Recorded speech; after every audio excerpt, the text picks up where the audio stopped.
YouTube, hey, it's Casey Dimon here, TaxSaleAcademy.com. Thank you so much for joining me as I record an episode for the Tax Sale Podcast. If you enjoy listening to a podcast and you would like to take advantage of the additional trainings that we offer through our podcast, click the link down below. It'll take you to TaxSalePodcast.com. You can download us on your favorite podcasting platform and you can take us on the go. Let's go ahead and switch on over and we'll record the audio portion of the podcast right now. Welcome to the Tax Sale Podcast, where tax sale investing is made easy. My name is Casey Dimon. I'm a tax sale veteran, expert, and trainer. I'm the author of the Tax Sale Playbook, founder of the Tax Sale Academy, and I'm your host right here on the Tax Sale Podcast. I've also trained many people to see tax sale success in their own businesses. Thank you so much for joining me on today's podcast. And as always, at the conclusion of this podcast, if you're looking to learn more about investing in tax-defaulted real estate, the first step that I recommend, and the same step that all those people that I've helped see success in this business, is to head on over to TaxSaleAcademy.com, and that's TaxSaleAcademy.com. All right, guys, today we're talking about tax sales and outstanding liens. Now, before I get into this, I want you to completely understand that you must know your state's statutes and laws when it applies to tax sale investors. If you don't understand these laws, or if you don't know these laws, then just don't invest. They are what controls your investment and your money. Knowing your laws in this business is everything. So know your laws. Now, with that said, what we're about to discuss will apply for the overwhelming majority of all states, okay?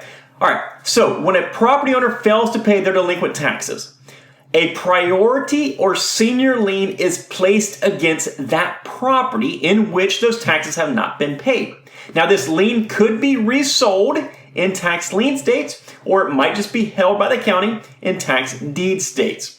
This lien is called a senior or a priority lien, and those words are very important. This means that it has priority over most other types of liens. We can compare it to, say, a first mortgage and a second mortgage.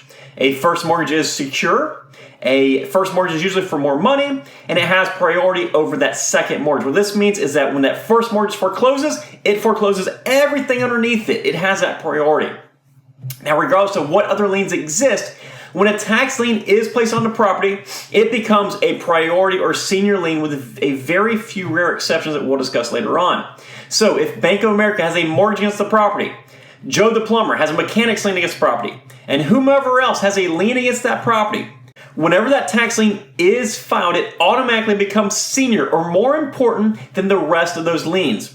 So what this means is that once that tax lien is foreclosed, not only does it foreclose out the interest of that owner, but it also forecloses out the interest of every other lien holder on that property. So when you buy a tax foreclosed property, as long as the lien holders were properly notified, you become the owner of that property without all the mortgages and liens that are attached to it. With that said, if there is enough equity in that property and those lien holders have a big enough interest in that property, then they have every right to step in and pay the taxes essentially on the delinquent owner's behalf so they don't lose their interest in that property. In other words, they can stop the tax foreclosure process simply by paying the taxes, which stops anyone from foreclosing out their interest. So you can buy a tax sale property and the liens get wiped out. Now, as a side note, don't confuse this as meaning that the title is clear or insurable with title insurance. That's an entirely different topic, and I urge you to find the episode about that if that interests you. Okay, so the liens get wiped out, but we need to take it a step further and add a little clarification here. I should say the private liens get wiped out, and the private liens only. The best way to remember this is that the government will remove private party liens regardless of how big or how small that private party is. It doesn't matter if it's Joe's Plumbing or Wells Fargo. It's gone. That lien is history. But they will not remove their own liens. So private liens get wiped out and government liens will stay. Let's look into it a little bit further. The more powerful the government branch, the higher priority of those liens. So for example, a federal lien will play by its own rules. Things like IRS liens. Estate liens come next, and then you have the local liens, obviously. So on a federal level, I get a lot of questions about IRS liens. The IRS has a 120-day right of redemption for all tax sale properties. What this means is that they have 120 complete days from the date that it's sold, and you can't do anything with that property while you wait for the IRS to decide if they want to take over that property. So they have 120 days to come in and take the property. Now, if they do this, they'll reimburse you your money without interest, of course, and it'll be time for you to move on to the next property. Now, it's very important to look at this with common sense. If you have a $1,500 lot and the taxpayer owes the IRS $250,000, the IRS's expenses acquiring and selling that property are going to be much more than that property is even worth. So just because they hold a lien does not mean that they'll exercise the option to claim that property. In fact, they usually don't when it comes to tax sales because the properties aren't valuable enough. The other option, of course, is to just pay off the IRS lien for the benefit of not having to worry about it, not having to wait 120 days. And I guess maybe if you want to help somebody out, that's probably not the best idea unless you're really, really nice. But yes, that is an alternative to waiting. Now, beyond the feds, you've got a number of state and local liens that could exist as well. The most common liens that I see are going to be your code enforcement issues. These are liens against the property for things like weed violations, dilapidated homes violations, demolition costs, and all sorts of other similar stuff. If these liens do exist, it's not the end of the world, but it will certainly require some extra effort and negotiation on your part. In many cases, you can actually get these liens reduced substantially by up to 90 or 95%, or perhaps even more. Now, this is completely at the discretion of the department that is responsible for those liens in your specific area. And you're usually going to face two issues. Number one, the ability to negotiate will likely be limited by the county's hard cost. If we're talking just fines, daily fines, interest, the kind of thing that does not cost them anything besides writing a ticket, that's going to be one thing.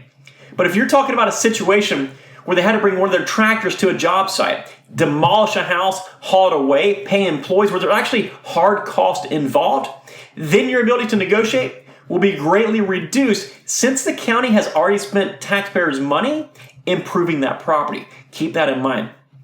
The second point is that your ability to negotiate down these liens with the local counties will really depend, well, on the people that you meet with, what they think of you, what they think of the property, and truthfully, their moods that specific day.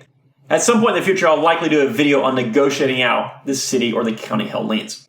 So when you buy a tax sale property, your private liens are removed most of the time and government liens will stay. And depending on where the government liens are from and how savvy you are, then you might have a shot at getting these liens reduced or even removed.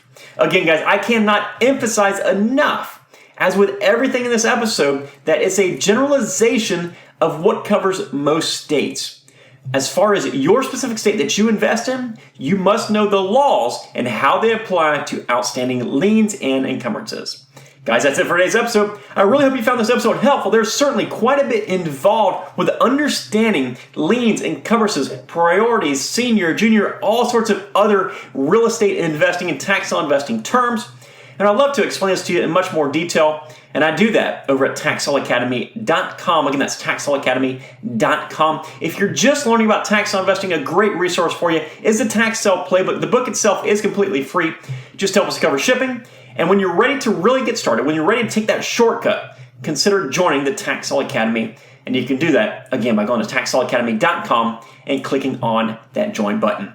And as always, guys, if you found the Tax Sale Podcast helpful, please take a few seconds out of your very busy day to consider leaving us a 5-star rating and some positive feedback. We read each and every single one of them, and we are so thankful for everybody who has taken the time to do so already. Guys, I hope you have a successful day. Take care. Bye-bye.